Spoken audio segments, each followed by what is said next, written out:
नहमदुहु व नुसल्ली व नुसल्लिमु अला रसूलिहिल करीम अम्मा बाद फ़ऊज़ु बिल्लाहि मिनश शैतानिर रजीम बिस्मिल्लाहिर रहमानिर रहीम या अय्युहल्लज़ीना आमनू क़ू अनफुसकुम व अहलीकुम नारा वक़ूदुहा अन्नास वल हिजारा सदक़ल्लाहुल अलीयुल अज़ीम व बल्लगना रसूलुहुन नबियुल अमीनुल करीम व नहनु अला ज़ालिका लमिनश शाहिदीन वश्शाकिरीन वल्हम्दुलिल्लाहि रब्बिल आलमीन।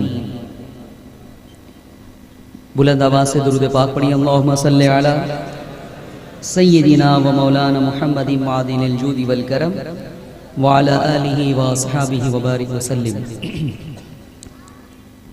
जो हजरात यहाँ खड़े हैं उनसे भी मैं गुजारिश करूँगा कि बैठ जाएं।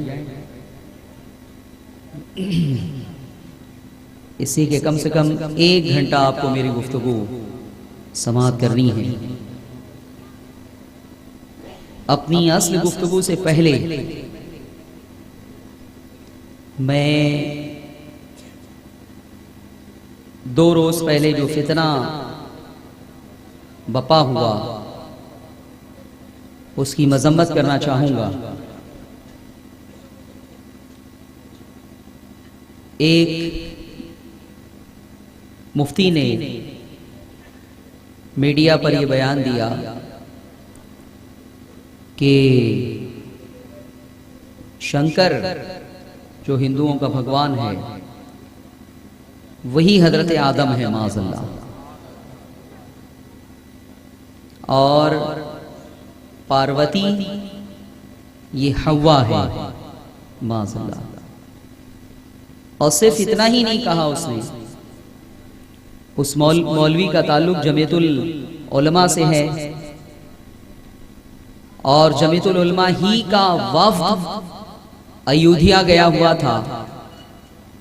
वो एक प्रोग्राम कर रहे हैं एकता और यकजहती का, उन्होंने उसमें जो है वो बहुत सारे लोगों को ले लिया है और उसी प्रोग्राम की पब्लिसिटी करने के लिए वो अयोध्या गए थे। और अयोध्या में जाने के बाद उन्होंने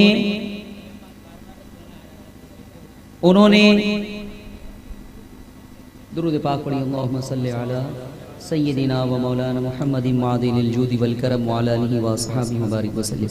अब आप बैठ जाएं, डिस्टर्ब ना करें लोगों को, इंतजामिया भी बैठ जाए। तो मैं ये अर्ज कर रहा था कि अयोध्या ये जमीयतुल उलमा ही का ग्रुप था, कुछ पंडित लोगों के साथ वो वहां पर मौजूद थे और उन्होंने वहां पे ये मीडिया को बयान दिया कि शंकर जो है वो जैसे हम हज़रत आदम को मानते हैं वैसे ही आप जो है वो शंकर को मानते हैं, दोनों एक ही हैं। पार्वती है वो हमारी हज़रत हव्वा है माज़अल्लाह। और फिर सिर्फ इतना ही नहीं कहा बल्कि ये भी कह दिया कि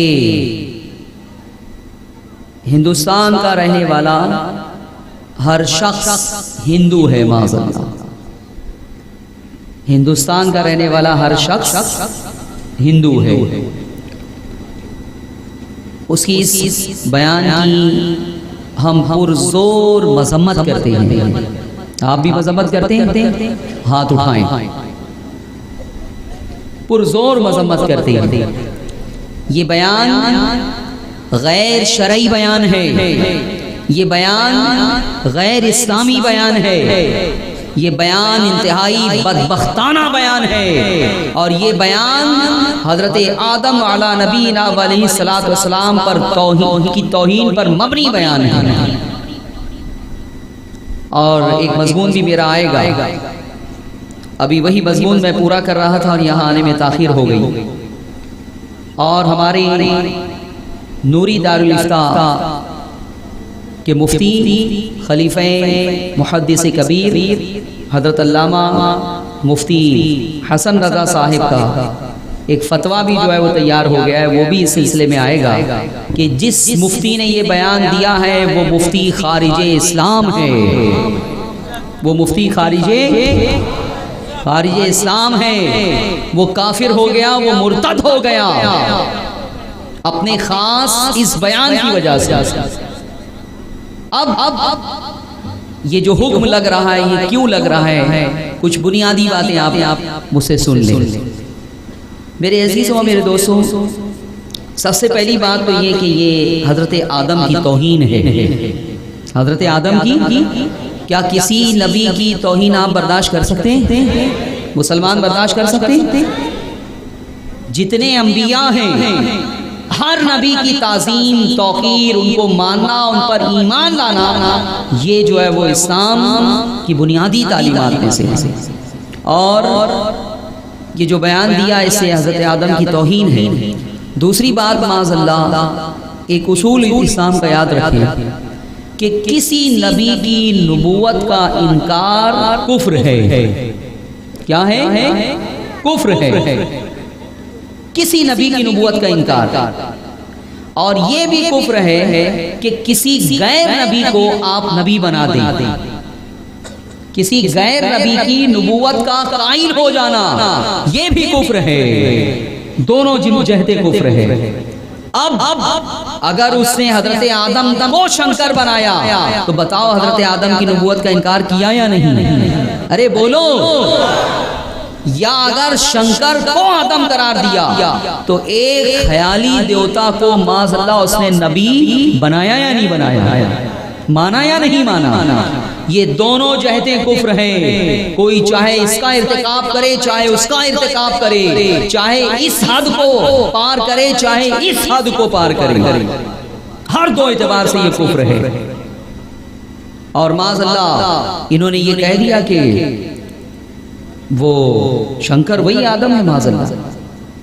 दूसरी बात ये है कि उसने ये कहा कि जितने इस मुल्क के रहने वाले हैं, वो किसी भी मजहब के मानने वाले, वो सब हिंदू हैं, माज़अल्लाह।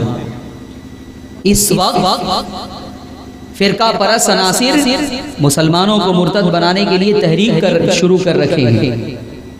आप जानते हैं कि बहुत सारी तहरीकें शुरू की गई हैं आरएसएस के जरिए से। आगरा का जो मामला हुआ, वो अभी चंद रोज कब्ल का मामला है। ये एक तहरीक शुरू की गई है कि मुसलमान पहले हिंदू थे, इसलिए वो अब हिंदू बन जाएं और इस मुल्क को, इस जमहूरी मुल्क को वो एक जो है वो हिंदू राष्ट्र बनाना चाहते हैं। ऐसे मौके पे किसी मौलवी का ये कहना कि हम सभी हिंदू हैं, माज़अल्लाह, क्या तहरीके इर्तिदाद, मुर्तद बनाने वाली, काफिर बनाने वाली ये तहरीके इर्तिदाद की हिमायत नहीं है? हिमायत हुई या नहीं? ये देवबंदी मौलवी मुफ्ती इलियास, ये कहीं ना कहीं से फिरका परस्त अनासिर का एजेंट और आलाकार और उनसे साज़बाज़ करने वाला है। मुझे बताइए कि मैं ये सारी शरई तफसील नहीं भी बताता, तब भी ये खबर सुन के, अखबारों में पढ़ के, टीवी में देख के, क्या आपने उसे गाली नहीं दी होगी? क्या आपने उसे पसंद किया कि ये बहुत अच्छा काम कर रहा है, ये सही कर रहा है? क्या आपने गवारा किया कि आप अपने आप को माज़अल्लाह हिंदू कहें? आप नहीं, ये कभी नहीं हो सकता है। ये तो ऐसा है कि जो सबसे अजीम मता है हमारी, उस मता पर ये हमला किया जा रहा है। इसे एक मुसलमान कभी बर्दाश्त नहीं करेगा। दुनिया वालों सुन लो, हम आग में कूद जाना गवारा कर लेंगे, लेकिन इस्लाम से इन्हिराफ हमें गवारा नहीं होगा। क्या तुम गवारा कर सकते हो? लेकिन ये देवबंदी मौलवी ऐसे मुफ्तियों को मुफ्ती कहना भी जायज नहीं है। ऐसे मुफ्ती जाहिल हैं और ऐसे बहुत सारे मुफ्ती हैं जो एक एक फिट की सनद लेके घूमते हैं, और इल्म का हाल ये कि उन्हें इस बुनियादी उसूल का भी पता नहीं है कि गैर नबी को नबी मानना भी कुफ्र है और किसी नबी की नबूवत का इनकार भी कुफ्र है। इनकार भी कुफ्र है। और उसने जो है वो ये क्या दलील दी कि हिंदुस्तान में रहने वाला जो है वो चूंकि इस मुल्क की तरफ निस्बत होती है, इसलिए हिंदू कहा जाएगा। ये बात आपकी अकल में आती है? उसने कहा कि अमेरिका का रहने वाला अमेरिकी, जापान का रहने वाला जापानी, चीन का रहने वाला चीनी, तो हिंदुस्तान का रहने वाला हिंदू। हिंदुस्तान का रहने वाला ऐसे जाहिल मौलवियों की सनद पहली फुर्सत में छीन लेनी चाहिए। किसने तुम्हें मुफ्ती की सनद दे दी है? लानत हो ऐसी सनद पर। तुम तो उर्दू जुबानो अदब से भी वाकिफ नहीं हो। अरे हिंदुस्तान है तो उससे हिंदुस्तानी बनेगा ना। ये या लगाया जाता है, इसे याए इजाफी कहा जाता है, इजाफत की जाती है, इजाफी। तो हिंदुस्तान अगर माने इस मुल्क का नाम, तो उससे या लगाने के बाद हिंदुस्तान से हिंदुस्तानी बना। जैसे पाकिस्तान से पाकिस्तानी कहते हैं ना, इसी तरह से अगर भारत माना जाए तो या इजाफी लगाने की सूरत में भारतीय होंगे हम, हिंदुस्तान की निस्बत से हिंदुस्तानी होंगे। और अरबी में हिंद कहा जाता है, उस निस्बत से हिंदी हैं हम। क्या हैं? और आज भी अरब हमें हिंदी कहते हैं, हिंदू नहीं कहते, हिंदी कहते हैं। ये कायदा इनको मालूम है, लेकिन चूंकि इन्हें एक साजिश को कामयाब बनाना है, इसलिए हिंद से हिंदी बनाने के बजाय हिंद से हिंदू वाव लगा के जो है वो इजाफत तैयार कर रहे हैं। कौन सा कायदा ये इजाफत का? अगर ये कायदा सही है तो अब अमेरिका वालों को अमरीकी नहीं अमरीकू कहो, जापान वालों को जापानू कहो, चीन वालों को चीनू कहो, तब हिंद वालों को हिंदू कह सकोगे। है यानी मज़ाक़ खेज़ बात।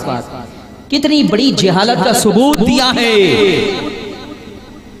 मुफ्ती हैं मेरे अजीज़ और मेरे दोस्तों। अल्लाह ताला ऐसे शरपसंद मुफ्तियों से उम्मत को महफूज रखे। बहुत सारे ऐसे मुफ्ती हैं जो ये काम कर रहे हैं, माज़अल्लाह। मेरे अजीज़ों और मेरे दोस्तों, याद रखो, उसने ये जो कहा कि हम हिंदू हैं, आला हजरत अली रहमा ने फताह रज़िया में इस बात की वजाहत फरमाई है कि अगर किसी ने मजाक में भी कह दिया कि मैं यहूदी हो जाऊंगा, अगर किसी ने मजाक में कह दिया कि मैं ईसाई हो जाऊंगा, अगर किसी ने मजाक में कह दिया कि मैं हिंदू हो जाऊंगा, आला हजरत फरमाते हैं वो अब होगा नहीं, जैसे ही उसने कहा उसी वक्त वो हो गया। इसलिए कि कुफ्र पे रज़ामंद रहना भी कुफ्र है, कुफ्र पे रज़ामंद रहना भी कुफ्र है। उलमा ने यहां तक फरमाया है, यहां तक फरमाया है कि अगर कोई गैर मुस्लिम आए और वो कहे कि मुझको जो है इस्लाम कबूल करना है, जैसे ही वो कहे फौरन उसको कलमा पढ़ाओ। आपसे कह रहा हूं मैं, अगर आप हमाली करते हो तो भी फौरन कलमा पढ़ाओ, लूम चलाते हो तो भी फौरन कलमा पढ़वाओ, कांडी मशीन चलाते हो तो भी फौरन कलमा पढ़ाओ, मेहतागिरी करते हो तो भी फौरन कलमा पढ़ाओ, और अगर आप रिक्शा चलाते हो तो भी फौरन कलमा पढ़ाओ। ये मत सोचना कि ये मुसलमान होना चाहता है तो अब इसको किसी मौलाना के पास ले जाना होगा। अगर आपने मौलाना के पास ले जाने में 1 घंटे की ताखीर की, फुक़हा फरमाते वो 1 घंटा आप उसके कुफ्र पे राजी रहें और इस बुनियाद पर आपके ऊपर भी सख्त हुक्म लगेगा। इसलिए जैसे ही कोई मुस्लिम कहे, कोई गैर मुस्लिम कहे कि मुझे जो है वो इस्लाम कबूल करना है, फौरन पढ़िए ला इलाहा इल्लल्लाह मुहम्मदुर रसूलुल्लाह, पहले पढ़ा दो उसे कलमा। बात समझ में आ गई? फिर अब फॉर्मेलिटी के लिए वो और उसे इस्तिकामत हासिल हो जाए दीन पर और इस्लाम पर, इसके लिए फिर आप किसी आलिम के पास ले जाएं, किसी मुफ्ती के पास ले जाएं, किसी पीर साहब के पास ले जाएं कि उसे बाकायदा ये हो कि मुझे किसी मजहब के पेशवा ने भी कलमा पढ़ा के इस्लाम में दाखिल कर लिया। ये एक अलग बात है, लेकिन शरई प्रोसेस ये है कि जैसे ही कोई कहे कि मुझे इस्लाम कबूल करना है, फौरन कलमा पढ़ाओ।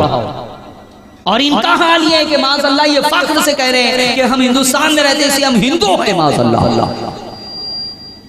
अरे तुम्हारा तो हाल ये कि पहले भी तुम्हारी हालत वही थी जो पहले अभी है, पहले भी वही थी। नबी को जिस तरह से मानना चाहिए उस तरह से इन बातिल फिरके वालों ने माना ही नहीं। और ये भी बता दूं कि ये जो शंकर हैं, राम हैं, मैं इनकी कोई कहानी नहीं जानता।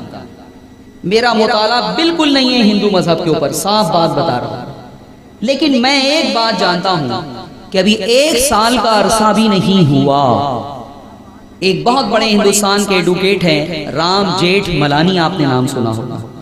उन्होंने एक बयान दिया था कि ये राम और राम जन्मभूमि के ऊपर बहसें हो रही है।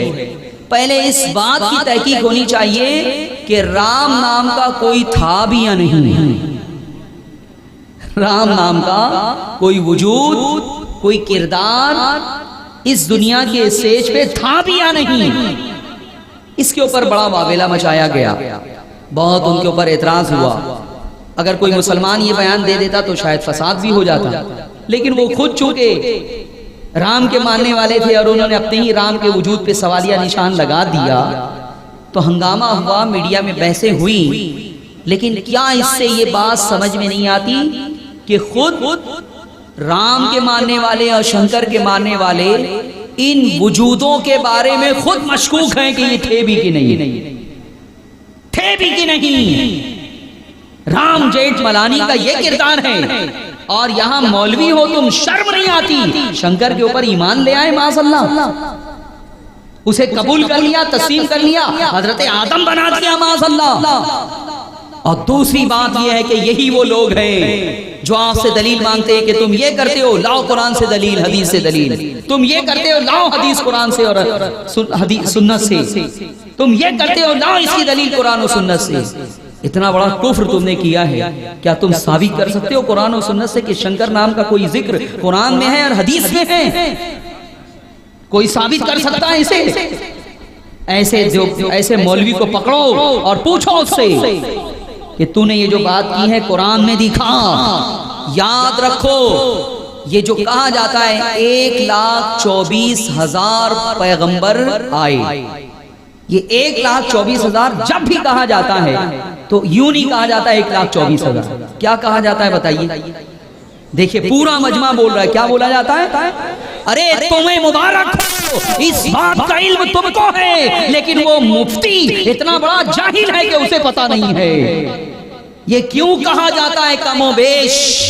इसलिए कहा जाता है कि अगर तादाद मुतय्यन कर दी गई 1,24,000 और अगर अंबिया ज्यादा हैं तो कुछ अंबिया की नबुवत का इनकार लाजिम आएगा, और अगर हमने कहा 1,24,000 परफेक्ट फिगर बता दिया और उससे कम होंगे तो गैर नबी को नबी मानना लाजिम आएगा, और ये दोनों कुफ्र हैं। इसलिए जब भी अंबिया की तादाद बताई जाती है तो कहा जाता है 1,24,000 कमोबेश पैगंबर आए। मुझे बड़ी खुशी हुई आपके इस जवाब से। ये जो कमोबेश आपने कहा, मैंने अभी अपने मजमून में उसकी वजाहत की है। तो अफसोस है कि एक तो शंकर और पार्वती के इश्क में तुम गिरफ्तार हो गए, अब फिर सबको गिरफ्तार करने के लिए कहते हैं हम सब हिंदू हैं माज़अल्लाह, कि फिर सब उनकी अकीदत का कलादा अपनी गर्दन में डाल दे। ये कहना चाहते हैं, हम इसकी सख्त मजम्मत करते हैं। और मुफ्ती साहब किबला बैठे हुए, मुफ्ती हसन रजा साहब नूरी दारुल इफ्ता कोटर गेट के, इस बुनियाद पर ये शख्स काफिर, मुर्तद, खारिजे इस्लाम हुआ या नहीं? बोलिए। मुफ्ती साहब फरमा रहे हैं कि ये खारिजे इस्लाम हो गया। उसकी बीवी उसके निकाह से निकल गई, और थी भी कब पहले।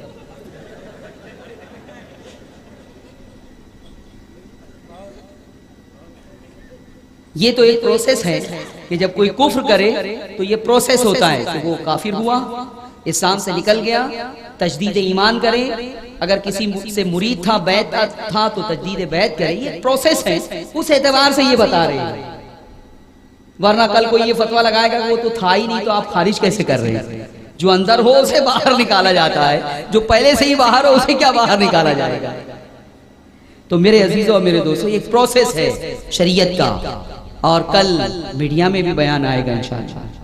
और मुफ्ती साहब का जो फतवा है इसे भी आम किया जाएगा, और पीर के दिन, पीर के रोज सुन्नी जामा मस्जिद कोटरगेट में ऐसे ईमान फरोश मुफ्ती के खिलाफ और उम्मत मुस्लिमा के ईमान के तहफ़्फ़ुज़ की खातिर के कोई उसके झांसे में ना आ जाए, हमने एक एहतजाजी जलसा रखा है कोटरगेट में। आप सब लोग आएंगे? जरा हाथ उठाएं, वादा करें सब आएंगे इंशाअल्लाह। पीर के रोज तशरीफ लाएं। तो बहरहाल ये गुफ्तगू एक वक्त की मुनासिबत से हो गई। मैं अपनी जिम्मेदारी समझ रहा था कि मुसलमान इस मामले के बाद पहली मर्तबा मुसलमानों का एक मजमा मेरे सामने आया, क्योंकि ये परसों ही हुआ है मामला। तो इसलिए हमने अपना मौकिफ साबित कर दिया। अल्लाह गवाह है इस बात पर कि हम ऐसे ईमान फरोश मौलवी के बयान को रद्दी की टोकरी में डाल रहे हैं, और कोई मुसलमान उसके ऊपर एक लम्हे के लिए भी एतबार ना करे। उस पर एतबार करना भी अपने ईमान को खतरे में डालने के मुतरादिफ है। दुरूद पाक पढ़ें। अल्लाहुम्मा सल्ली अला सय्यिदिना व मौलाना मुहम्मदिन मादिनिल जूदि वल करम व अला आलिहि व अस्हाबिहि व बारिक व सल्लिम। बुलंद आवाज़ से पढ़ें। अल्लाहुम्मा सल्ली अला सय्यिदिना व मौलाना मुहम्मदिन मादिनिल जूदि वल करम व अला आलिहि व अस्हाबिहि व बारिक व सल्लिम। सलातन व सलामन अलैका या सय्यदी या रसूलल्लाह। आप मेरी तकरीर हमेशा अकीदे के मौजू पे सुनते हैं, और आज आमाल के मौजू पर सुनेंगे। लेकिन अल्लाह ने खुद ही एक सबब पैदा कर दिया कि अकीदे पे भी गुफ्तगू हो गई। इसलिए कि आज पोस्टर में बाकायदा नुकात तकरीर के छपे हुए हैं कि वैलेंटाइन डे मनाना इस्लाम में कैसा है। फिल्म इंडस्ट्री की तबाही, नशे की तरफ मुस्लिम नौजवानों का बढ़ता हुआ रुझान, ये सारे मौजूआत मुझे दिए गए हैं, और इंशाअल्लाह अज़ीज़ मैं कोशिश करूंगा कि इस मौजू का हक अदा कर सकूं। मेरे अज़ीज़ों, मेरे दोस्तों, आज आप मुझे बताएं कि सहाबा को, ताबईन को, तबे ताबईन को, असलाफ को जो कामयाबी मिल रही थी, उनके दौर में जो इस्लाम की वुसात हो रही थी, इस्लाम फैल रहा था, नए नए ममालिक फतह हो रहे थे, बहुत बड़ी तादाद में गैर मुस्लिम दुनिया में कन्वर्ट हो रही थी। हमारे असलाफ साहिब अज़मत थे। आज क्या वही सब कुछ हमारे साथ भी हो रहा है? बोलिए, क्या हमारा और उनका हाल फर्क जमीन और आसमान का नहीं है? उनका हाल ये था कि कदम कदम पे कामयाबी उनका कदम चूमा करती थी, और उनका हाल ये था कि वो इस्लाम के सच्चे नुमाइंदा थे। उनका हाल ये था कि वो इस्लाम के लिए जद्दोजहद करते थे और फौरन उसका रिजल्ट आता था, नतीजा आता था। वो तादाद में बहुत कम थे, लेकिन अल्लाह की ताईद और हिमायत उन्हें हासिल थी, जिसकी बुनियाद पर वो बेशुमार बर्रे आज़मों पर इस्लाम की अज़मतों के फरेरे लहरा रहे थे। और आज हमारा हाल ये है कि इस वक्त 56 ममालिक हमारे कब्जे में हैं। 56 ममालिक दुनिया के हमारे हैं, जिन्हें मुस्लिम कंट्री कहा जाता है। 22 अरब ममालिक हैं, अरब लीग कहा जाता है उनकी तंजीम को।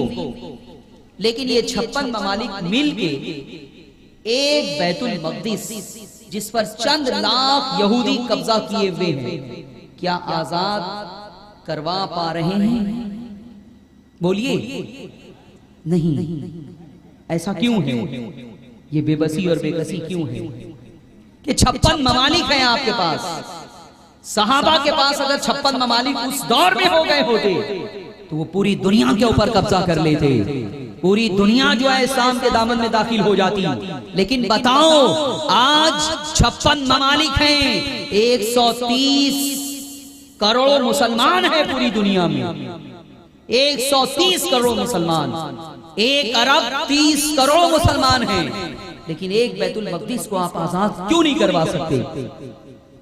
आपका हाल ये है कि वहां जुल्म हुआ रमजान के महीने में, ये जुल्म 68 सालों से जो है वो जारी है बैतुल मक़दिस की सरजमीन पर। फिलिस्तीनी ये जुल्म 68 सालों से जो है वो झेल रहे हैं, बर्दाश्त कर रहे हैं। रमजान में 2000 अफराद शहीद किए गए, औरतें शहीद हुई, बच्चे शहीद हुए, नौजवान शहीद हुए। आप यहाँ पे तड़प रहे थे, आपका दिल मुस्तरिब था, आप यहाँ पर जोश में थे। लेकिन बताओ, ये 56 ममालिक ने कुछ किया उनके लिए? वो जो 2000 मुसलमान शहीद हुए, और कैसे शहीद हुए? वो कोई जंगी नहीं थे, वो कोई सिपाही नहीं थे, वो फौज नहीं थी, वो आर्मी नहीं थी, वो हथियार वाले नहीं थे, वो तो आम लोग थे, सिविलियन लोग थे, स्कूलों में थे, हॉस्पिटलों में थे, पनाह गजीनों के कैंप में थे। लेकिन उसके बावजूद इस्राइल ने उनके ऊपर बमबारी की, लाशों का अंबार लगा दिया। लाशों का बोझ उठाते उठाते अहले फिलिस्तीन रमजान में थक गए। जिस वक्त आप रमजान के मुकद्दस महीने में अपने लिए नया कपड़ा खरीद रहे थे, उस वक्त फिलिस्तीन के मुसलमान इसी रमजान के मुकद्दस महीने में लाशों का बोझ उठा रहे थे, और उनकी जेब में अपने नन्हे से बच्चे के कफन के लिए भी पैसे नहीं थे। वो कफन खरीद रहे थे मार्केट से। ये बेबसी, ये बेकसी क्यों है? 56 ममालिक हैं तुम्हारे, उनकी अपनी एक तंजीम भी है, OIC, organisation of Islamic countries. उसके बाद 22 अरब ममालिक हैं, वो OIC में शामिल हैं, अरब लीग कहा जाता है। और उनका हाल ये है कि कुछ अरब ममालिक इतने अमीर हैं, इतने पैसे वाले हैं कि उनका शुमार रिच कंट्री में होता है। अबू ज़बी एक बहुत अमीर मुल्क है, UAE का। हाल यह है कि वहां एक शेख, उसके पास इतना पैसा है, इतना पैसा है उसके पास कि अमेरिका की एक बैंक तबाह हो गई, बर्बाद हो गई। ऐलान कर दिया गया था कि ये बैंक अब बंद हो जाएगी। अबू ज़बी के आपके एक शेख ने अपना सरमाया फ्रांस की बैंक से निकाल के उस बैंक में मुंतकिल कर दिया। रातों रात वो बैंक फिर से खड़ी हो गई, फिर से खड़ी हो गई। इतना पैसा है मुसलमानों के पास। लेकिन बताओ, आज बेबसी तुम्हारे ऊपर जो तारी है, बेकसी जो तुम्हारे ऊपर तारी है, एक बैतुल मक़दिस को आजाद नहीं कर सकते। अगर कोई तुम्हारे फिलिस्तीनी माओ और बहनों के ऊपर हमला करे, उनकी जान ले, उन्हें खाक को खुद न चढ़ पाए, तो तुम इंतकाम भी लेने की पोजीशन में नहीं हो, इंतकाम भी नहीं ले सकते। ऐसा क्यों है? ये बेबसी और बेकसी क्यों है? इस मुल्क में बेशुमार मसाइल है। अरे ये वो मुल्क है जहां पर हमने सदियों हुकूमत की है, लेकिन क्या आज आप अपने वोट के जरिए से किसी मुसलमान को हिंदुस्तान के तख्तो ताज का मालिक बना सकते हैं? बना सकते हैं? नहीं बना सकते, नहीं बना सकते। तसव्वुर करो कि क्या ये आपके लिए पॉसिबल है कि कोई वजीर आजम बन जाए इस मुल्क का? नहीं। ये बेबसी और बेकसी क्यों है? इस मुल्क में हमारे बेशुमार मसाइल हैं। हमारी मस्जिदें खतरे में हैं, हमारे इदारे खतरे में हैं, हमारे मदारिस खतरे में हैं, और हमारी खानकाहें खतरे में हैं, हमारी दरगाहें खतरे में हैं, हमारा मुस्तक़बिल खतरे में है। हमारे लिए हमारी तबाही और बर्बादी के इंतहाई खतरनाक मंसूबे बनाए जा चुके हैं। क्या कर सकते हैं? ये बेबसी और बेकसी तुम्हारे ऊपर क्यों है? मेरे अजीजों और मेरे दोस्तों, सिर्फ और सिर्फ इसलिए कि हमने अपने अमाल के जरिए से अपने अल्लाह को नाराज किया है। नौजवानों, आज मैं तुम्हें यही कामयाबी का नुस्खा बताने के लिए यहाँ बैठा हूँ कि अब दोबारा उरूज कैसे मिल सकता है, दोबारा कामयाबी कैसे मिल सकती है, दोबारा कामयाबी कैसे मिल सकती है, दोबारा तुम फिर से सुरखरू कैसे हो सकते हो। तुम वो कौम हो कि दुनिया में महकूम बनने के लिए नहीं, हाकिम बनने के लिए आए हो, मफतूह बनने के लिए नहीं, फातेह बनने के लिए आए हो। लेकिन उस कामयाबी के लिए जिस चीज को गले से लगाना था, उस चीज को हमने उठा के जो है वो फेंक दिया। तरीके मुस्तफा को छोड़ना है वजह बर्बादी। इसी से कौम हुई दुनिया में बे इख्तिदार अपनी। आज इख्तिदार तुम्हारा है लेकिन फिर भी नहीं है, तख्तो ताज तुम्हारा है लेकिन फिर भी नहीं है, मुसलमान ममालिक हैं लेकिन फिर भी नहीं है। उसकी वजह यह है कि आप समझते हो कि ये सऊदिया है, आप समझते हो ये कुवैत है, आप समझते हो ये इराक है, आप समझते हो कि ये अबू धाबी है, आप समझते हो ये दुबई है, आप समझते हो ये बहरीन है, आप समझते हो ये कतर है। लेकिन उन तख्तो ताज के जो मालिक हैं उनका हाल ये है कि वो ईसाइयों के, अहले कलीसा के बिल्कुल वफादार और उनकी उंगलियों पे नाचने वाले हैं। सऊदिया, क्यों सऊदिया ने कोई मदद नहीं की अहले फिलिस्तीन की? रमजान में क्या मदद की गई बताओ? कोई फौज क्यों नहीं निकल के गई हरमैन से अहले फिलिस्तीन की मदद के लिए? एक वक्त था कि इस्लाम का मरकज इतना मजबूत था, इतना मजबूत था कि वो जो मोहम्मद बिन कासिम हिंदुस्तान हमारे मुल्क में आए थे, क्यों आए थे? नौजवानों, तुम्हें उसकी तारीख मालूम है? एक राजा दाहिर था यहाँ, उसने मुसलमानों के एक मुख्तसर से काफिले के ऊपर हमला किया, माल लूट लिया, नौजवानों को कत्ल कर दिया, औरतों को कैदी बना दिया। कैद खाने में से एक खातून ने एक खत लिखकर इस्लाम के मरकज में भेज दिया था कि तुम्हारी माँ और बेटियों के साथ इस मुल्क में ये हो रहा है, जुल्म हुआ, जाती हुई, इस्मतें महफूज नहीं है, कहाँ है इस्लाम के मुजाहिदीन?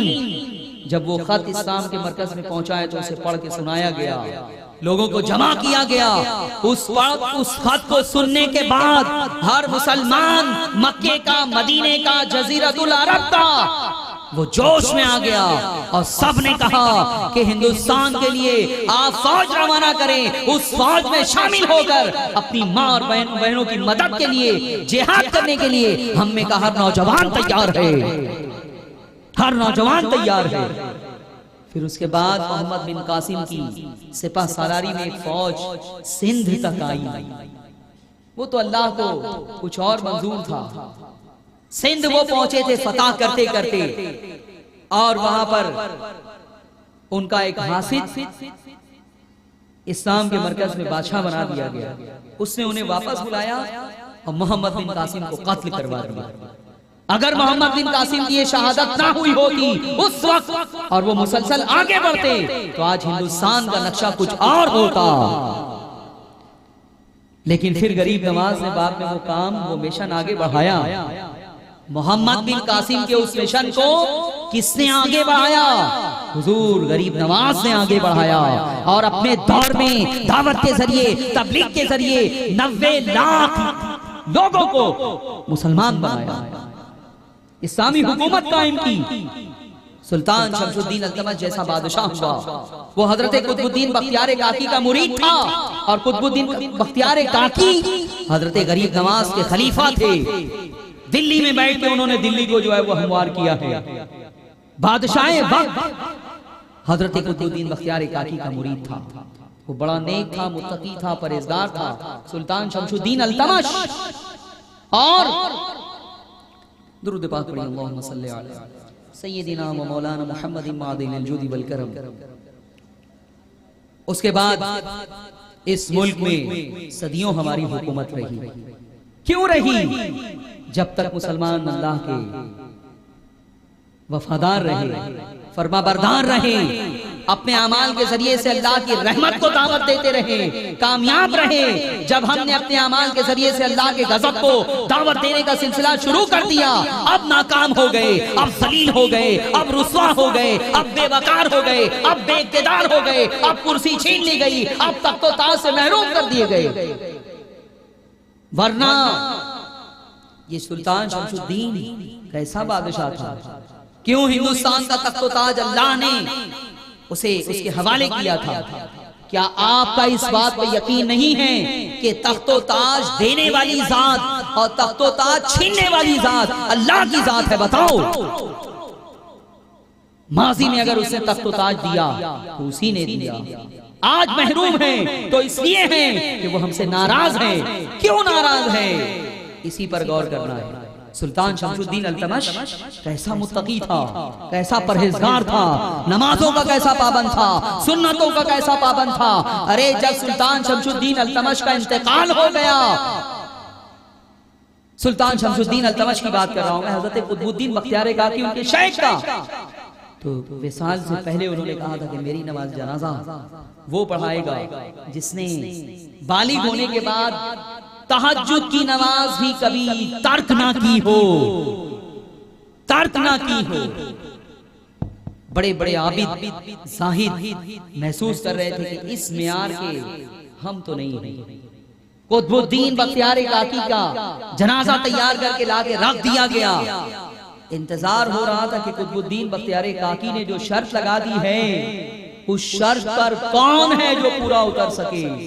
बहुत देर के बाद एक शख्स आया, घोड़े पर सवार, आम लिबास में, चेहरे पे नकाब उसने छुपा रखा था अपना गमछे वगैरह से। आने के बाद वो खड़ा हुआ, उसने नियत बांधी और नमाज पढ़ाई, नमाज पढ़ाई। जाने लगा वो नमाज पढ़ाने के बाद वो अपना राज जाहिर नहीं करना चाहता था।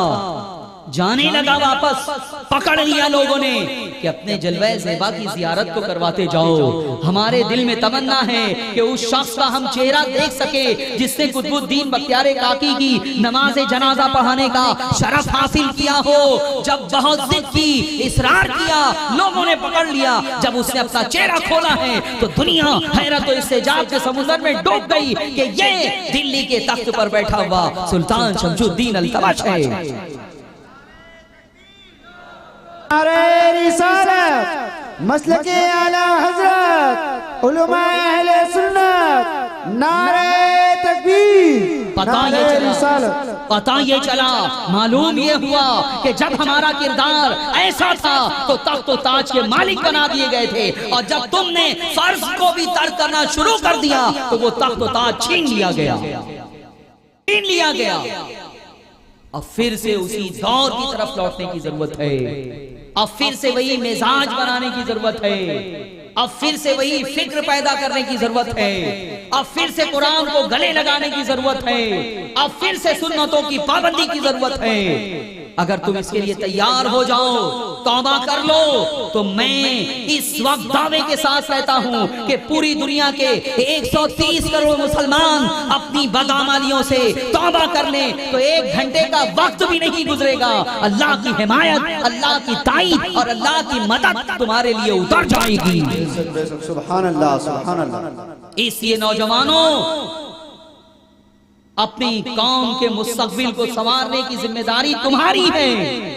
अपने आप को बदलो। तुम दीन से दूर हो चुके हो, कुरान से दूर हो चुके हो, सुन्नतों से दूर हो चुके हो। हमारे नौजवान शराब पी रहे हैं। कोई तसव्वुर भी नहीं कर सकता था माजी में कि मुसलमान कोई शराब पी सकता है। जब शराब हराम नहीं हुई थी तो शराब पीते थे मुसलमान। लेकिन जानते हो, जब आयत नाजिल हुई कि शराब हराम है, जैसे ही आयत नाजिल हुई, हुजूर अलैहिस्सलातु वस्सलाम ने एक शख्स को ऐलान करने के लिए कह दिया कि जाओ ऐलान कर दो कि शराब हराम कर दी गई है। वो शख्स निकलता है गलियों में और कहता है, मुसलमानों सुनो सुनो, अभी अभी अल्लाह ने आयत नाजिल की है, शराब हराम है, शराब हराम है, शराब हराम है। आयत नाजिल हो चुकी, हुक्म नाजिल हो चुका। खुदा की कसम, जिन लोगों के पास मटकों में भरी थी उन्होंने मटकों को लात मार के बहा दिया। जिनके लबों से लगी हुई थी उन्होंने लट से गिलास को फेंक दिया। जो मुंह में लिए हुए थे, ऐलान को सुना उन्होंने, फौरन उन्होंने अपने मुंह से उगल दी और शराब से उसी वक्त जो है वो तर्क ताल्लुक कर लिया। ऐसा जज्बा होना चाहिए कि शराब के आदी थे वो, शराब मामूल था, शराब पीते थे, शराब पी रहे थे, शराब मुंह में थी। लेकिन जैसे ही अल्लाह का हुक्म नाजिल हुआ उसी वक्त उन्होंने शराब जो है वो उगल दी मुंह से। कहा जाता है कि उस वक्त तालाबों, गटरों में जो है वो शराब बह रही थी। कोई मुसलमान ऐसा नहीं था जिसने अपने घर में एक घूंट शराब भी बचा के रखी हो। ये हाल था सहाबा का। इताअत, फरमाबरदारी, अल्लाह की रजा, अल्लाह उसके रसूल की फरमाबरदारी का ऐसा अजीम जज्बा था। शराब को इस तरह से तर्क किया है।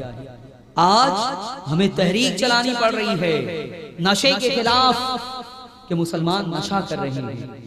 मैं आइंदा जुमा को नशे के ऊपर खास गुफ्तगू करूंगा। आइंदा जुमा को चौहान कॉलोनी में जो स्कूल है, उस करीब नमाज स्कूल, उसके ग्राउंड में इस मौजू पर खास मेरी गुफ्तगू होगी। लेकिन सुन लो, शराब हराम है। शराब तुम्हें तबाह कर देती है, शराब बर्बाद कर देती है, शराब जुदाई डाल देती है, शराब लोगों की निगाहों से तुम्हें गिरा देती है, शराब जलील करती है, शराब रुस्वा करती है, शराब तुम्हारे घर को तबाह करती है, शराब तुम्हारी बीवी को तुमसे जुदा करती है, शराब अल्लाह की नाराजगी का सबब है, शराब जहन्नम की मुस्तहिक बनाती है और तुम शराब पी रहे हो। हजरत अली रज़ी अल्लाह ताला अन्हु फरमाते हैं कि अगर कहीं शराब गिर जाए किसी जमीन पर और उस जमीन पर अगर कोई अनाज का पौधा लग जाए तो मैं उस पौधे से एक दाना भी खाना गवारा नहीं करूंगा। सुन लिया आपने? याद रहेगी ये रिवायत। हू हा वाली तकरीर बहुत हो चुकी, अब कुछ इस किस्म की भी तकरीरें सुनो। ये हजरत अली फरमाते हैं कहीं शराब गिर जाए और वहां कोई पौधा उग जाए तो क्या पौधे ने शराब पी ली है? क्या उसका असर अनाज में आ जाएगा? लेकिन शराब से उम्मते मुस्लिमा को नफरत दिलाने के लिए हजरत अली फरमाते हैं कि अब अगर वहां कोई दरख्त उगे तो उसका फल या उसका अनाज या उसका एक दाना भी खाना मैं गवारा नहीं करूंगा। शराब की बुनियाद पर घर उजड़ गए, नौजवान मौत के शिकार हो गए। एक औरत की जिंदगी याद रखो, जो शराबी है उसकी जो बीवी है उसकी जिंदगी कर्ब में गुजर रही है, दर्द में गुजर रही है, उलझनों में गुजर रही है, बेचैनियों में गुजर रही है। वो एक एक लम्हा मौत की तमन्ना कर रही है। वो जानती है कि मेरा शौहर जब शराब पी लेता है तो मेरा हो के भी फिर मेरा नहीं रहता। क्या ये हकीकत नहीं है? उन घरों का जायजा लो मुसलमानों, जिस घर में कोई शराबी रहता है उस शराबी की औरत से इंटरव्यू ले जाके कभी मालूम करो कि तेरी हालत क्या है, तेरे शौहर की इस आदत बद की बुनियाद पर। वो अपना दर्द बताएगी, कितना दर्द होता है। शराब उम्मुल खबाइस है। शराब पी लेने के बाद एक इंसान वो सब कुछ करता है जो शराब पीने से पहले वो इनकार करता रहता है। वो जो दो फरिश्ते दुनिया के किसी कुएं में लटका दिए गए हैं, क्यों लटकाए गए? अल्लाह ने उनका इम्तिहान लेना चाहा था, दुनिया में इंसानी शक्ल में भेजा था और फिर ज़ोहरा नामी सितारे को एक हसीन और जमील औरत की शक्ल में दुनिया में भेज दिया कि जाओ अब तुम्हारा इम्तिहान है। जब उनकी नजर उस हसीना पर पड़ी तो उसके बाद उन्होंने जो है वो उसके करीब होना चाहिए, उससे इनकार कर दिया। नहीं, ऐसे नहीं, तुम्हें शराब पीना होगा। उन्होंने इनकार कर दिया। लेकिन बाद में उनकी वो ख्वाहिश इस कदर बढ़ी कि बाद में उस औरत ने उन्हें शराब पिला ही दिया और शराब पिला देने के बाद फिर उन्होंने जो गुनाह किया आज उसी की सजा परवरदिगार आलम ने उन्हें इख्तियार दिया था कि तुम चाहो तो तुम्हें क़यामत में सजा मिले, आखिरत में मिले, और तुम चाहो तो दुनिया में मिले।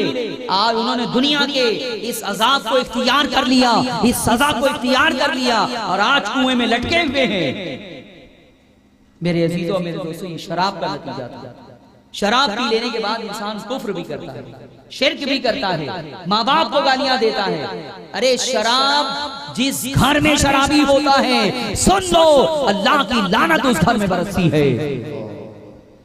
तुम्हारे बच्चे कर्ब में है शराब की वजह से, तुम्हारी बीवी कर्ब में है, तुम्हारी माँ कर्ब में है, तुम्हारा बाप कर्ब में है। और ये जो एमडी नशा है, एमडी के बारे में हजरत मोइन मियां ने मुझे बताया कि ये इतना खतरनाक नशा है, कुछ केमिकल को मिला के बंबई के कुछ नौजवानों ने ही बनाया है ये एमडी। और वो जो गर्द पीने से नशा आता था, जो बहुत ही खतरनाक किस्म का केमिकल इस्तेमाल करने से नशा आता था, ये 200-250 रुपए में बन जाती है एमडी की एक खुराक। जैसे ही पीता है मस्त हो जाती है उसकी तबीयत, उसके बाद उसे कुछ होश नहीं रहता है।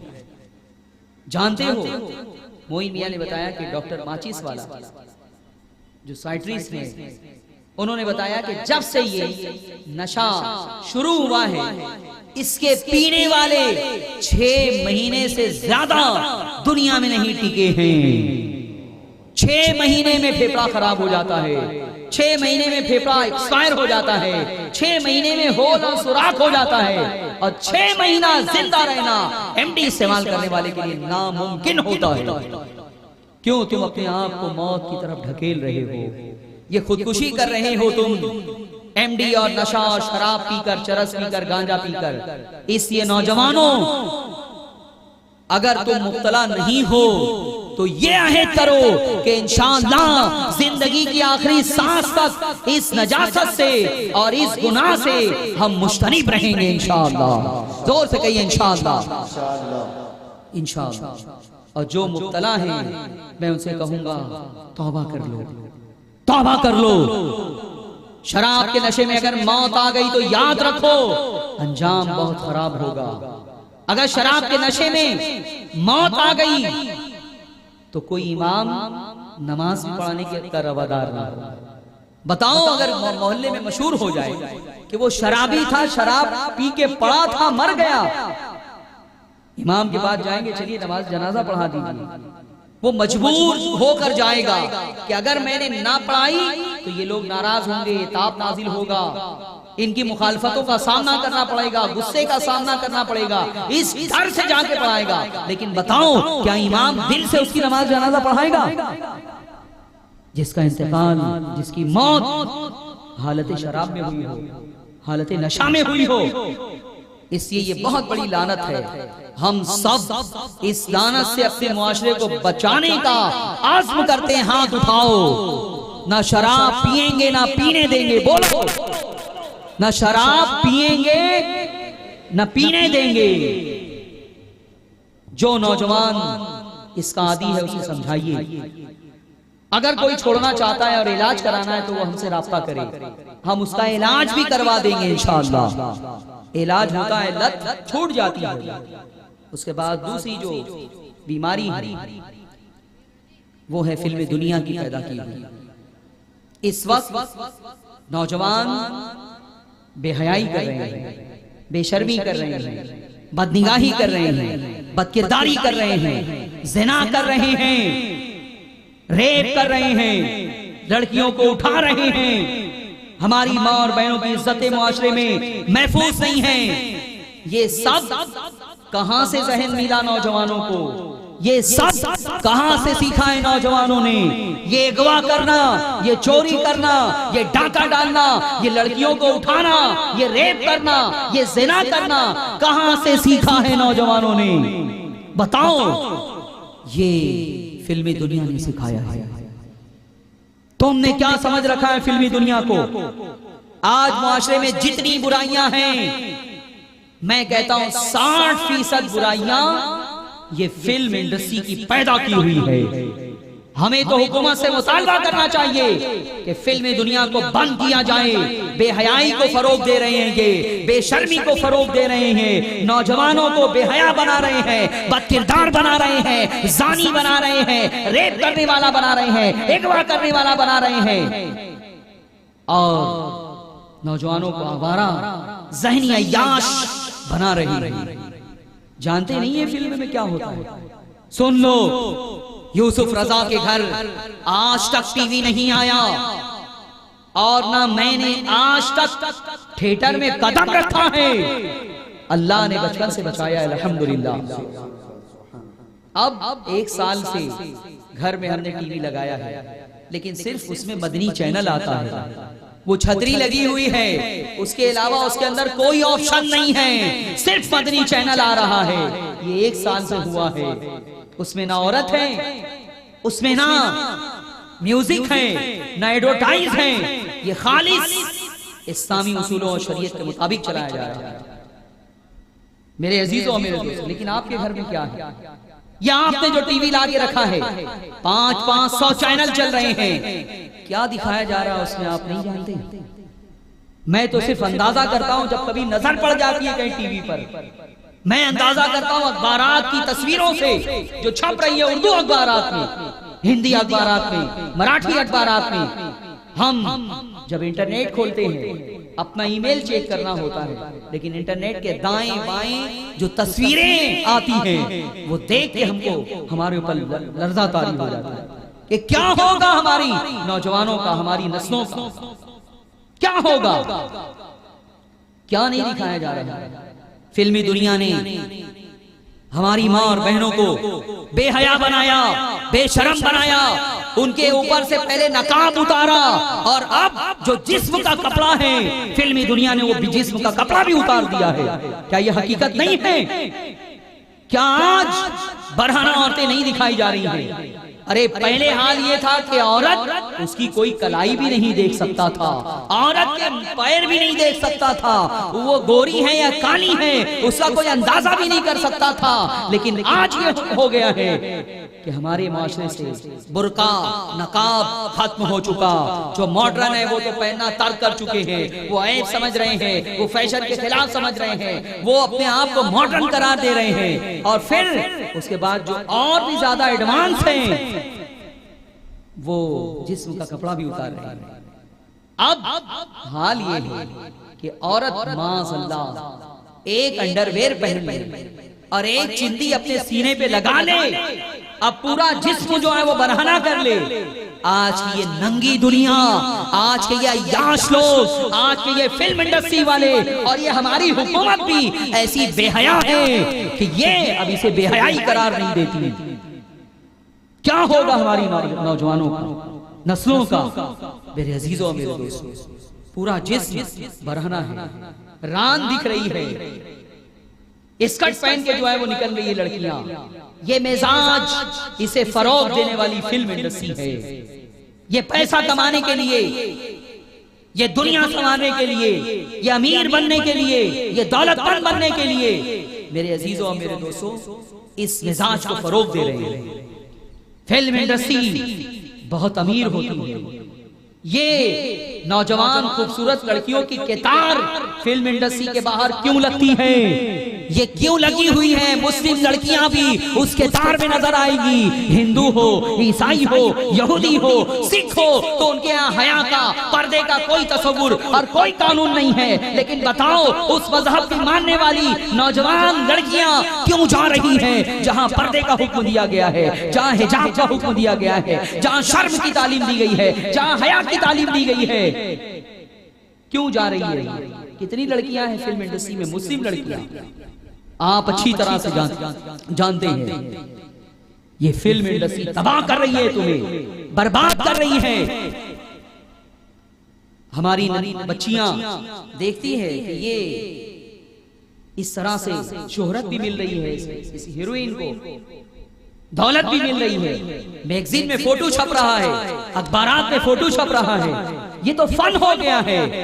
फिल्म देख देख के इन मनाजिर को, उड़िया और फौज मनाजिर को देख के उनके अंदर ये जज्बा पैदा होता है खूबसूरत लड़कियों के अंदर कि अगर हम भी अपनी जिस्म की नुमाइश के लिए तैयार हो जाएं तो हमें भी इज्जत मिलेगी, हमें भी शोहरत मिलेगी, हमारा भी फोटो मैगजीन में छपेगा, हमारा भी फोटो एयरपोर्ट पे नजर आएगा, हमारा भी फोटो रेस्टोरेंट में नजर आएगा और हमारा भी फोटो जो है वो अखबारों में छपेगा।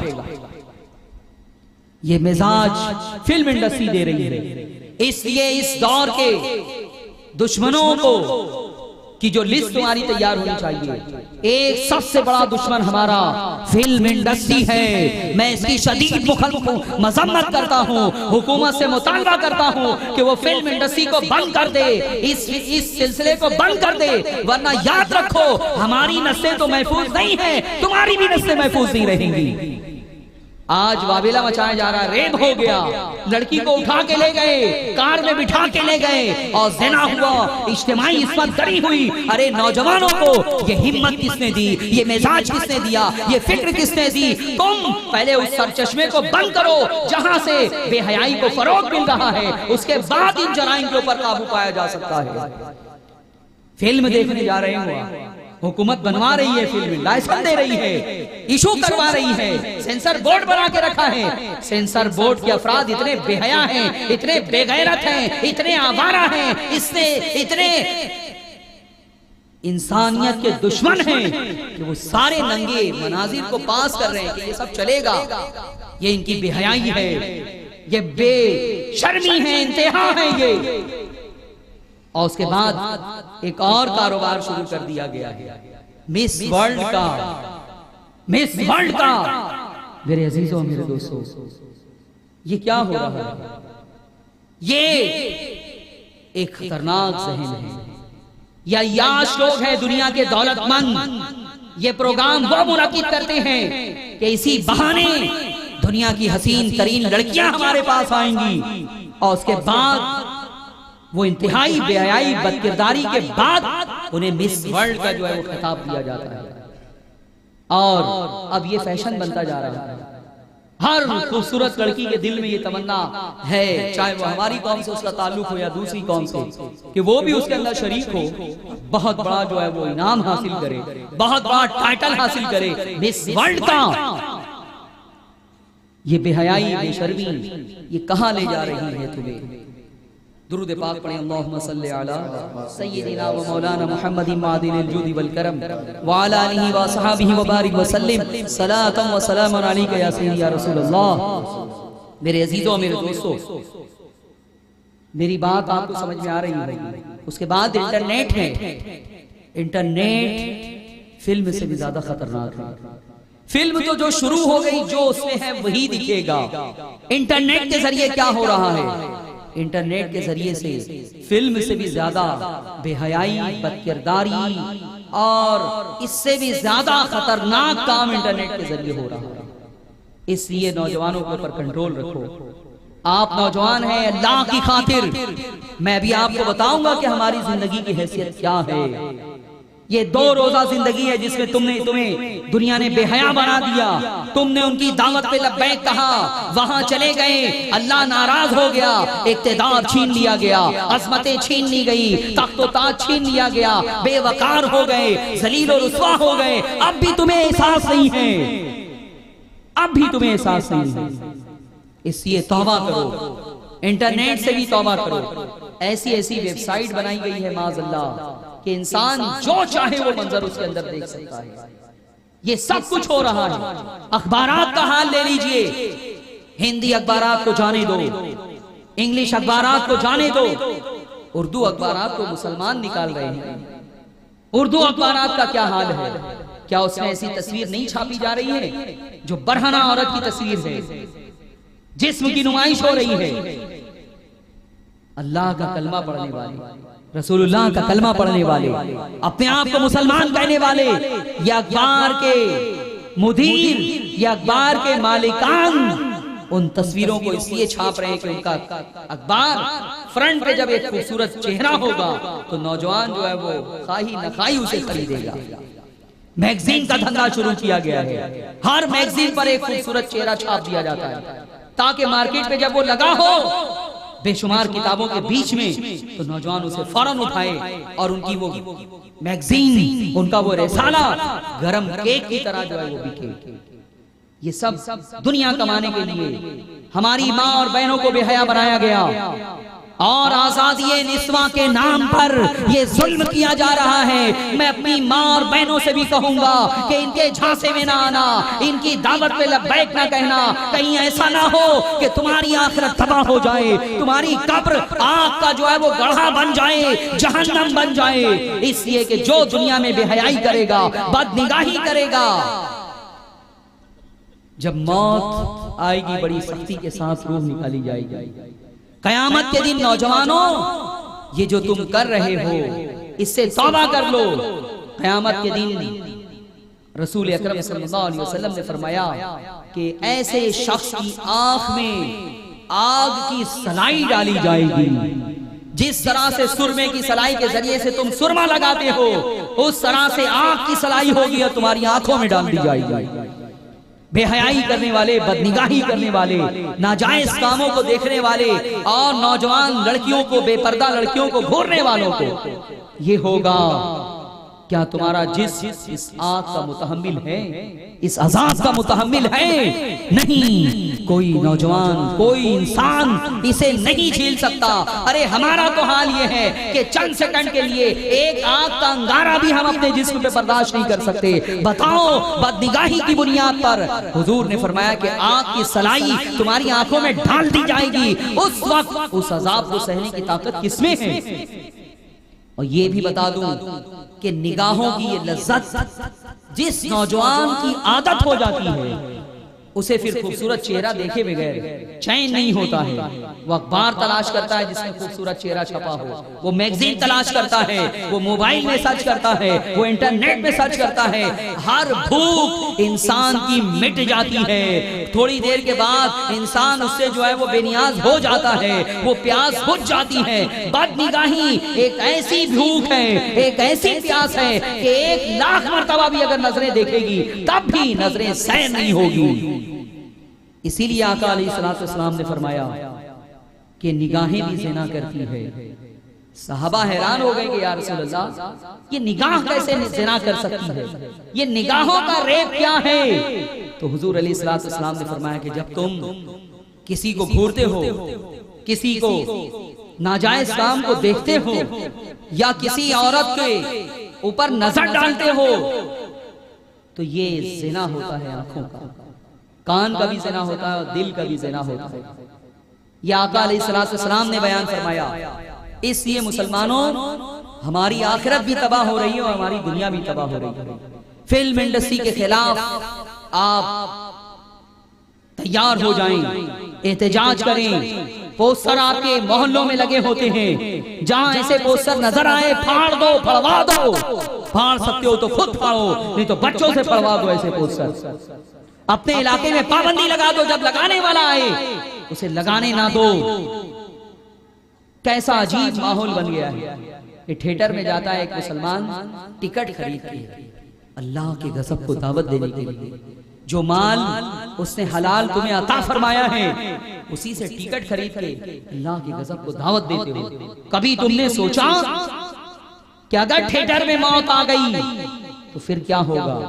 और फिर वो बात पैदा होगी जिसका जिक्र मैंने किया कि इमाम को आप मजबूर करोगे।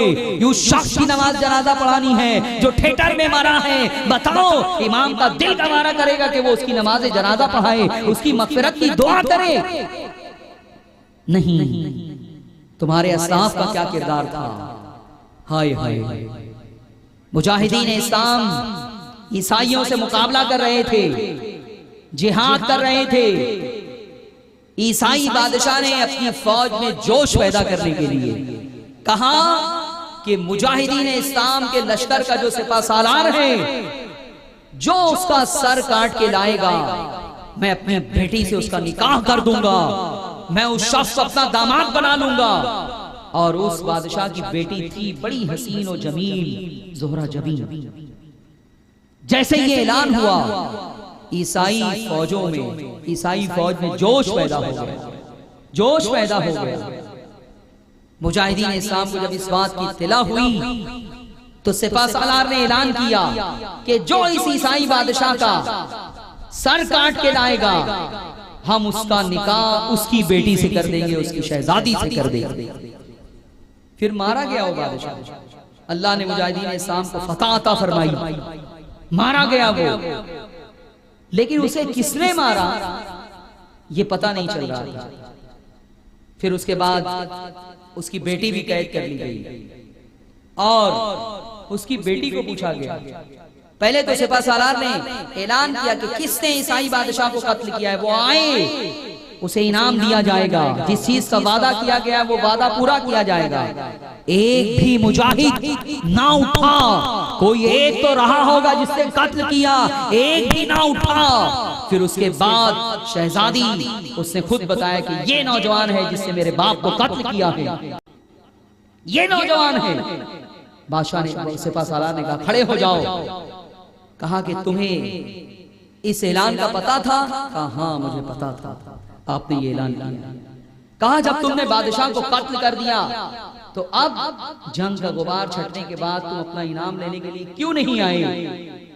तो उस नौजवान ने क्या जवाब दिया है जानते हैं? उसकी निगाहें नीची थी कि सिपाहसालार मोहतरम, मैंने इस लड़की के हुसूल के लिए बादशाह का कत्ल नहीं किया है, मैंने अपने अल्लाह के लिए उसे कत्ल किया है।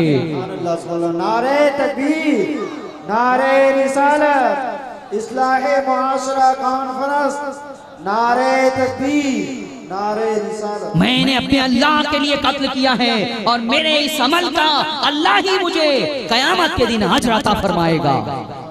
बताओ तुम्हारे असलाफ किस कदर बेनियाज से हुस्न से, किस कदर बेनियाज से जमाल से वो सिर्फ अल्लाह उसके रसूल से मोहब्बत करते थे। यही मोहब्बत दुनिया में और आखिरत में उनकी कामयाबी, उनके उरूज और उनके इर्तिका का सबब थी। आज है कोई ऐसा नौजवान जो ये किरदार पेश कर सके? नहीं नहीं नहीं। इसलिए फिल्मों से तौबा करो, फिल्म इंडस्ट्री का बाइकाट करो और बेहयाई बेशर्मी को अपने मोहल्ले में फरोग पाने का मौका ना दो, पनपने का मौका ना दो। करेंगे इंशाअल्लाह सब नौजवान। MUF मुस्लिम यूनिटी फाउंडेशन का मकसद अकायद की इस्लाह है, सुन्नियों को इल्म की बुनियाद पे सुन्नी बनाना है। लेकिन जब हमारे नौजवान अपना जौहर खो रहे हो, जब हमारे नौजवान बेहयाई की तरफ जा रहे हो, बेशर्मी की तरफ जा रहे हो, और आप जानते हैं कि बेहयाई और बेशर्मी के इस माहौल ने हमारे नौजवानों को जिस्मानी एतबार से भी और कुव्वत के एतबार से भी नाकारा बना दिया है।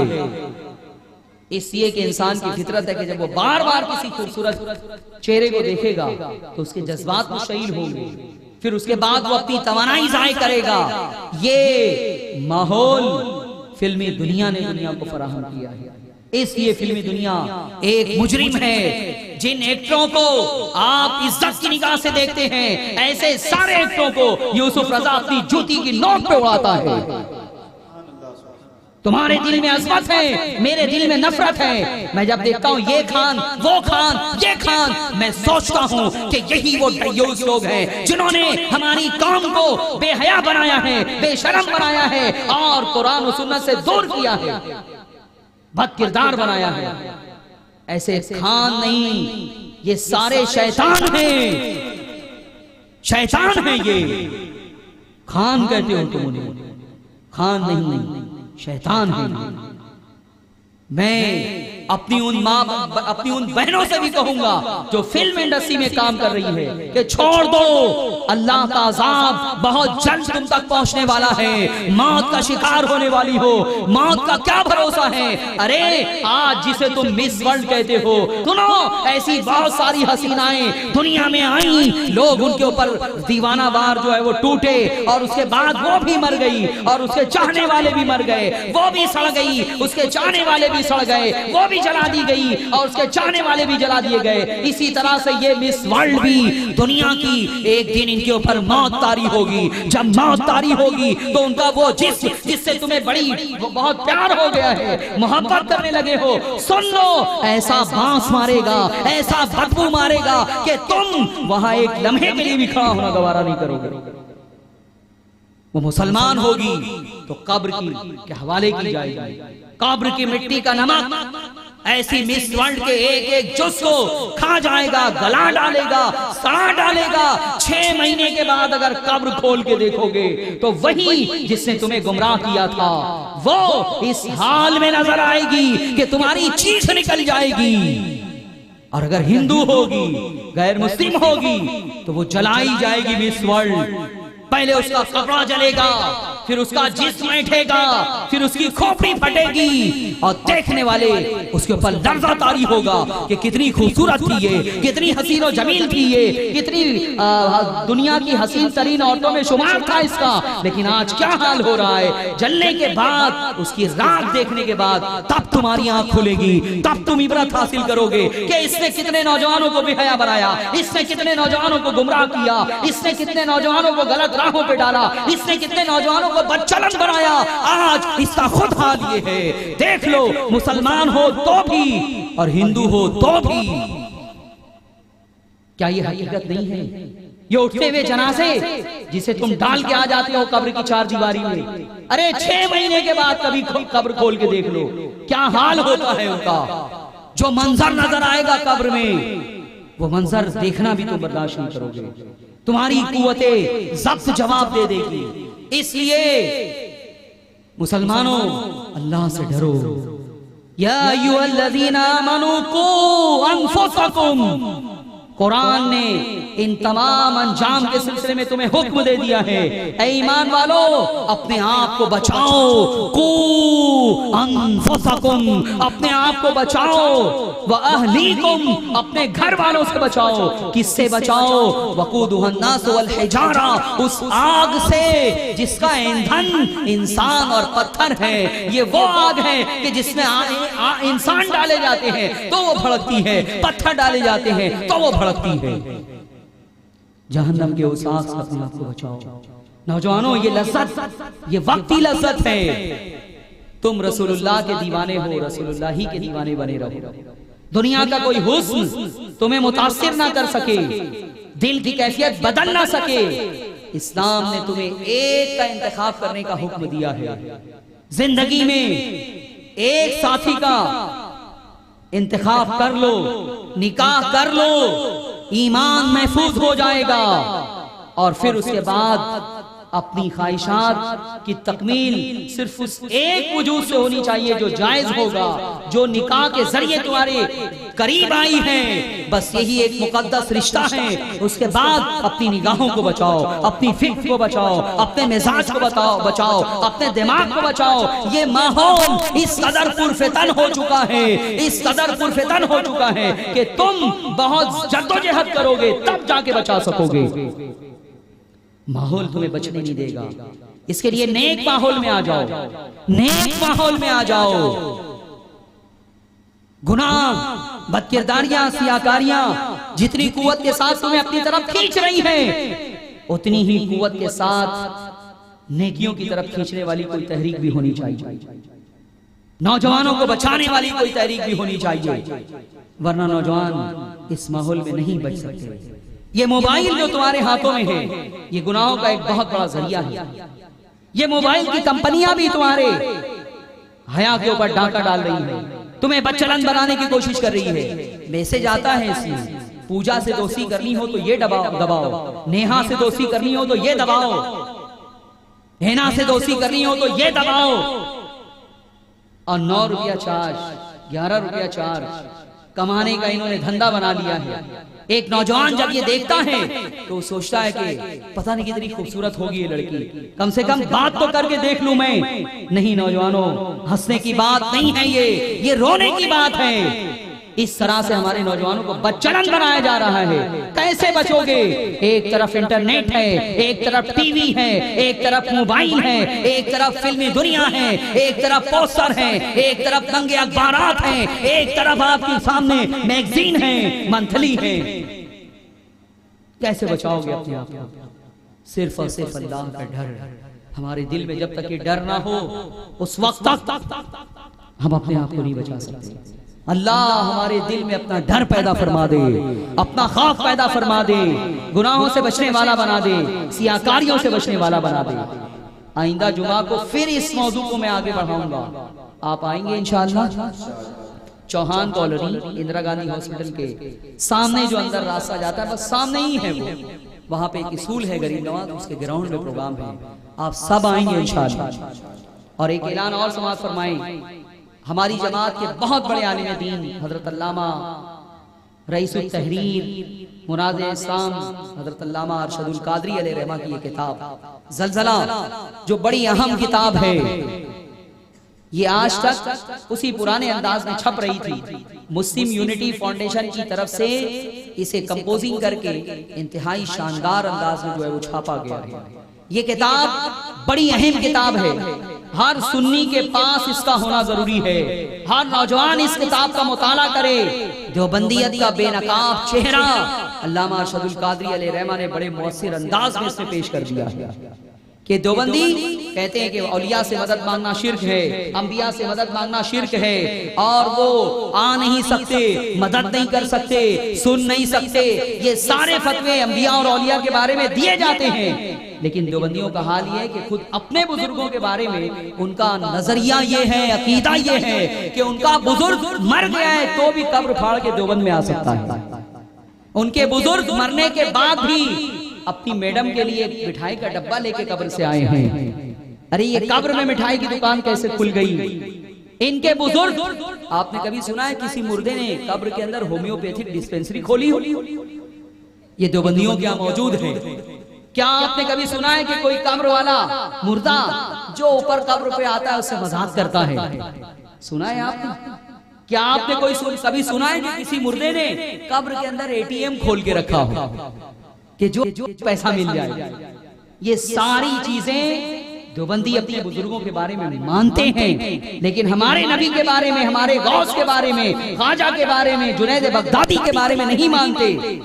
अल्लामा अरशदुल कादरी ने 200-250 वाक़यात इस किताब में पेश किए और फिर उसके बाद बार बार अल्लामा सवाल करते हैं देवबंदियों से कि तुम जो सिफत, जो कमाल, जो वस, जो खूबी अपने मौलवी के लिए मानते हो वही हमारे नबी के लिए भी मान लो, हमारा और तुम्हारा इख्तिलाफ खत्म हो जाएगा।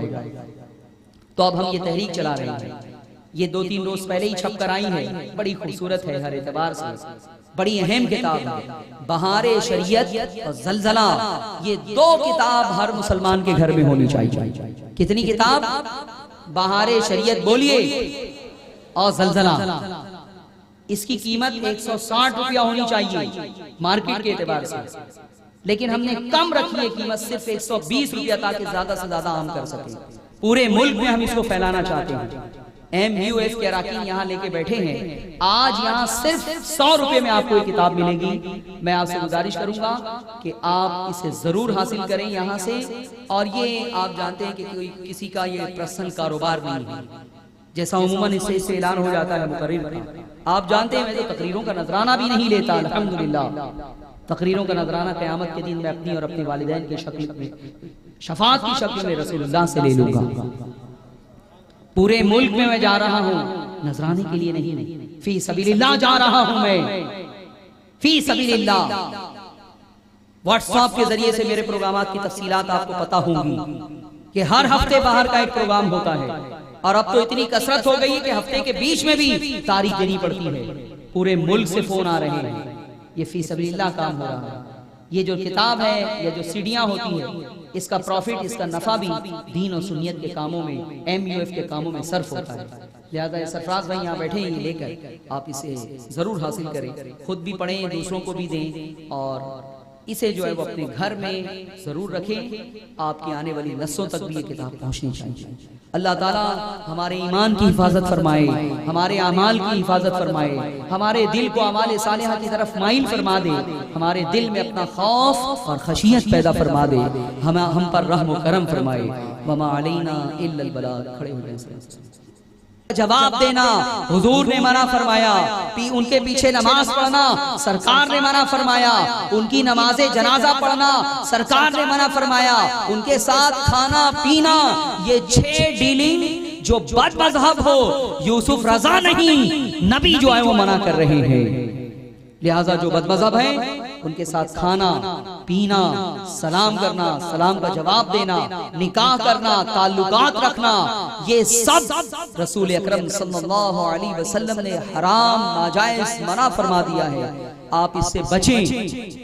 आप समझते हैं मौलवी लोग लड़ाने के लिए कह रहे हैं, नहीं, जिन्होंने तुम्हें लड़ा दिया है अब लड़ाई मजीद ना बढ़े, उसका ये एक नुस्खा है। कि आप जो है वो अहले सुन्नत पर मुत्तफिक रहें। इनके साथ ये सारी डीलिंग जो है वो मना है। जो बिल्कुल जाहिल व अनपढ़ हो उसे समझाने की कोशिश करें। MUF वही काम कर रही है। हमारी जो सीढ़ियां हैं, सीढ़ियां आप उसे जो है वो देखें, उसके अंदर यही सारी चीजें बयान की गई है कि उम्मत में इख्तिलाफ कैसे पैदा किया गया, उलमाए देवबंद का अकीदा क्या है, किस तरह से गुस्ताखी की गई, तौहीन की गई।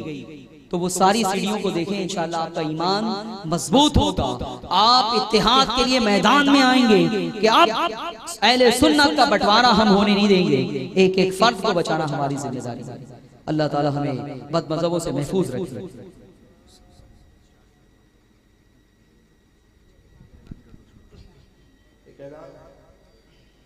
कल बरोज 21 फरवरी मकाम देवनार घमंडी में हुजूर ताजुल शरीयत की आमद हो रही है। जो हज़रात दाखिल सिलसिला होना चाहते हैं वो बराए करम इस प्रोग्राम में पहुँचे, जिसमें हुजूर ताजुल शरीयत तशरीफ ला रहे हैं मकाम देवनार घमंडी में कल बरोज 21 फरवरी। अल्लाहुम्मा सल्ली अलैहि, बहुत गले में तकलीफ है। अल्लाहुम्मा सल्ली अला सय्यिदिना व मौलाना मुहम्मदिन मादिल जूदी वल करम व अला आलिहि व असहाबिहि व बारिक वसल्लम। या शफीअल वरा सलामुन अलैक या नबियल हुदा सलामुन अलैक या शफीअल वरा सलामुन अलैक या नबियल हुदा खातिमुल अंबिया सलामुन अलैक सय्यिदुल असफिया इश्फा लना या हबीबी यौमल जज़ा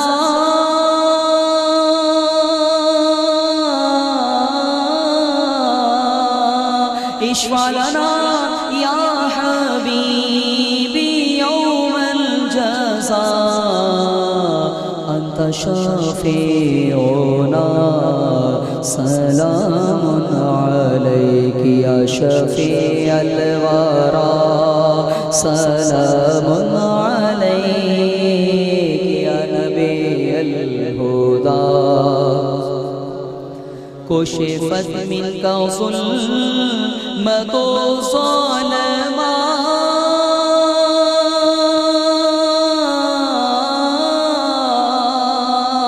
कुशिफत मिनका ज़ुल्मतो ज़ालिमा बदरो दोजा सलामुन अलैक या शफीअल वरा सलामुन अलैक या नबियल हुदा सय्यदी या हबीबी मौलाई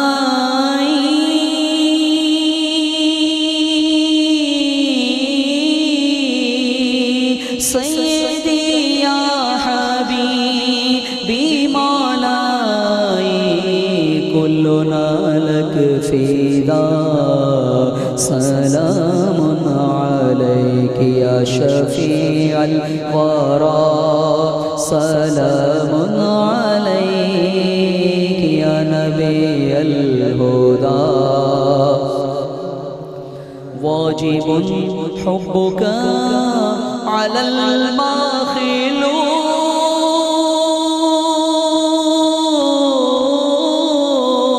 वाजिबुन हुब्बुका अलल मखलूक या हबीबल उला सलामुन अलैक या शफीअल वरा सलामुन अलैक या नबियल हुदा जुद अलैना बिग़ाफ़िनल जीली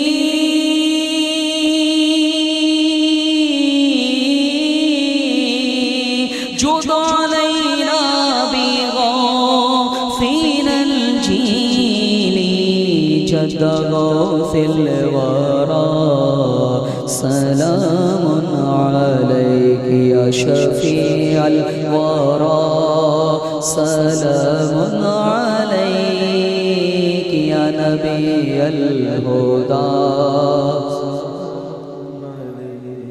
हादा क़ौलु गुलामिकल इश्क़ी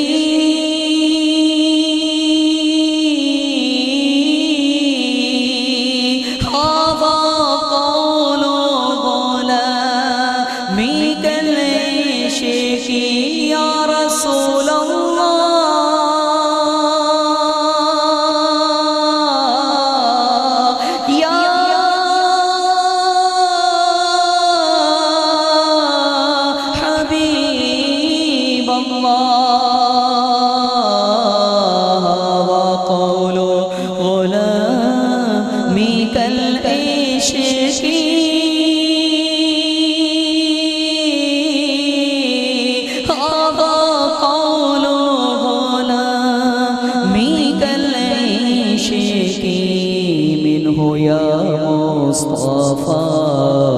सलामुन अलैका या शफीअल वरा सलामुन अलैका या नबियल हुदा इश्फ़ा लना या हबीबी यौमल जज़ा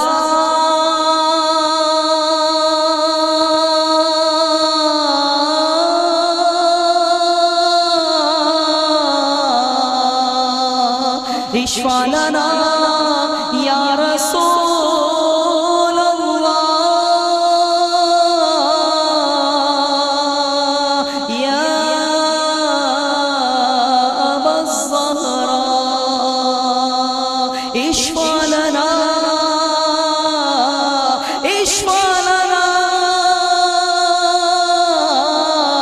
यौमल जज़ा लिअन्ना अंत शाफ़िऊना सलामुन अलैका या शफ़ीअल वरा सलामुन अलैका या नबियल हुदा ख़ातिमुल अंबिया सलामुन अलैका सय्यिदुल असफ़िया सलामुन अलैका अल्लाहुम्मा सल्लि व सल्लिम व बारिक अलैहि अस्सलातु वस्सलामु अलैका या नबी अल्लाह व अला आलिका व सहाबिका या नूर अल्लाह सल्लल्लाहु तआला अलैका व सल्लम। हज़रत अल्लामा मुफ्ती हसन रज़ा साहब से गुजारिश करूँगा दुआ फरमाएं। बिस्मिल्लाहिर्रहमानिर्रहीम अल्लाहुम्मा सल्लि अला सय्यिदिना व मौलाना मुहम्मदिन मअदनिल जूदि वल करम व आलिहि व बारिक व सल्लिम या इलाहल आलमीन या रब्बना या रब्बना या रब्बना या अरहमर राहिमीन। अपने हबीब करीम सल्लल्लाहु ताला अलैहि वसल्लम के सदक़े में हम सब की हाज़िरी को कबूल फरमा। मौलाए करीम हम सब के तमाम गुनाह सग़ाइर व कबाइर को माफ़ फरमा। हम सब को शरीयत के मुताबिक ज़िंदगी गुजारने की तौफ़ीक़ अता फरमा। मौलाए करीम हम में जो लोग बीमार हैं उन्हें बीमारियों से शिफा अता फरमा। जो परेशान हाल है उन्हें परेशानियों से निजात अता फरमा। जो मक़रूज़ है उन्हें क़र्ज़ से सुबकदोश फरमा। मौलाए करीम हम सब के कारोबार में तरक्की अता फरमा। रिज़्क़ में वसाअत अता फरमा। सबके घरों में खैर व बरकत अता फरमा। या इलाहुल आलमीन तमाम बच्चों को अपने वालिदैन की खिदमत करने की तौफ़ीक़ अता फरमा और तमाम वालिदैन को अपने बच्चों की सही तरबियत करने की तौफ़ीक़ अता फरमा। मौलाए करीम इस्लाह मुआशरा पर जो बयान हुआ है उस पर हम सबको अमल करने की तौफ़ीक़ अता फरमा। ए परवरदिगार मुफ्ती महमूद अख्तर साहब क़िबला बीमार हैं, उनकी बीमारी को शिफा में बदल दे। मौलाए करीम उन्हें शिफाए कुल्ली अता फरमा, शिफाए आजिल अता फरमा। अपने हबीब करीम सल्लल्लाहु ताला अलैहि वसल्लम के सदक़े में हम सब की तमाम दुआओं को कबूल फरमा। मौलाए करीम मोहतरम जनाब अल्लामा यूसुफ रज़ा साहब के गले में तकलीफ़ है, उन्हें शिफाए कुल्ली अता फरमा, मुकम्मल तौर से उन्हें दीन की खिदमत करने की तौफ़ीक़ अता फरमा। और अहमद भाई बीमार है, मौलाए करीम उन्हें भी शिफाए कुल्ली अता फरमा। परवरदिगार हम सब की तमाम दुआओं को कबूल फरमा। अल्लाहुम्मा रब्बना तक़ब्बल मिन्ना इन्नका अंतस समीउल अलीम व तुब अलैना इन्नका अंतत तव्वाबुर रहीम। अल्लाहुम्मा इग़फ़िर ली व लिवालिदैया व लिलमुमिनीना यौमा यक़ूमुल हिसाब। इन्नल्लाहा व मलाइकतहु युसल्लूना अलन नबी या अय्युहल्लज़ीना आमनू सल्लु अलैहि व सल्लिमू तस्लीमा। सल्लल्लाहु अलैहि नबिय्यिल उम्मी व आलिहि सल्लल्लाहु तआला अलैहि वसल्लम। सलातु व सलामुन अलैका या रसूलल्लाह सल्लल्लाहु तआला अलैहि वसल्लम। सुब्हान रब्बिका रब्बिल इज़्ज़ति अम्मा यसिफून व सलामुन अलल मुरसलीन वल्हम्दुलिल्लाह।